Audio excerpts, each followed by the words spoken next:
Inflation is rising again. Oil prices have surged, supply chain pressure has returned, tariffs are increasing import costs, and inflation remains above the Federal Reserve's target. That sounds familiar, but does it mean the United States is heading into another 2022-style inflation spiral? The answer depends less on the initial shock and more on whether it spreads through the economy. Russia's invasion of Ukraine did not create the original inflation wave. By February 2022, headline CPI was already 7.9%, while core goods inflation had reached 12.3%. The invasion accelerated inflation, but the fire was already burning. The process began with an extraordinary fiscal response towards COVID. The federal deficit increased from 4.7% of GDP in 2019 to 15% in 2020 and remained at 12.4% in 2021. Stimulus checks, unemployment benefits, and business support placed large amounts of cash into the economy, while normal consumption was restricted. This caused the personal saving rate to surge above 30%. When the economy reopened, that purchasing power moved into housing, vehicles, travel, and consumer goods. Monetary policy reinforced that demand. Interest rates remained near zero, while the Federal Reserve's balance sheet expanded from around $4 trillion before the pandemic to almost $9 trillion by early 2022. At the same time, supply could not respond normally.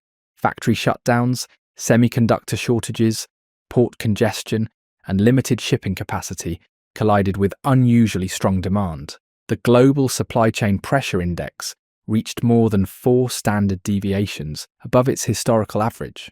Russia's invasion then hit an oil market that was already tight. Oil crude averaged almost $115 per barrel in June 2022.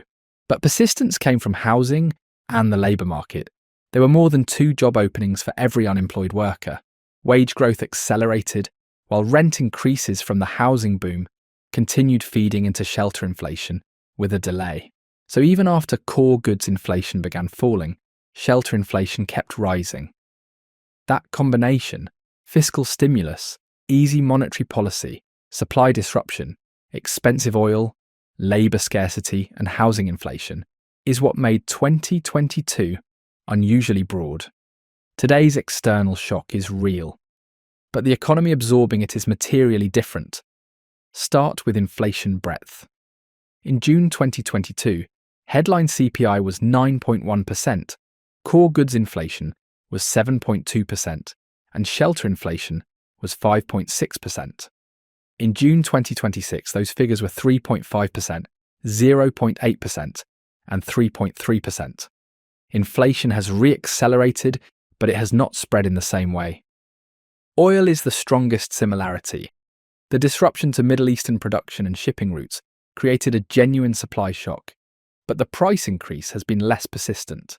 Oil averaged around $102 in May 2026, fell to approximately $85 in June, and moved toward the mid-70s by late July. In 2022, reopening demand was still expanding and inventories were depleted. Today, higher prices have encouraged conservation, substitution, and alternative supply routes. Fiscal policy remains loose, with the deficit projected near 5.8% of GDP. But this is not another pandemic transfer wave. Much of today's deficit reflects interest costs and structural spending rather than cash payments entering household accounts. The saving rate is also close to 3%. Consumers do not have the same accumulated purchasing power available after the pandemic. Monetary policy is another major difference. In early 2022, rates were near zero, and the Fed was still purchasing assets. Today, the effective federal funds rate is around 3.6%, and the balance sheet remains well below its peak. The current shock is meeting restrictive policy, not emergency stimulus. Supply chain pressure has increased, but remains far below the pandemic extreme. The disruption is concentrated around energy, trade routes, tariffs, and selected inputs, not a comprehensive breakdown of global production. The labour market is also no longer overheating. There is roughly 1 job opening per unemployed worker, compared with more than 2 in 2022. Wage growth has slowed.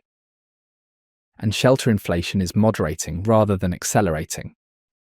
These differences reduce the risk that the external shock becomes a broad domestic inflation spiral.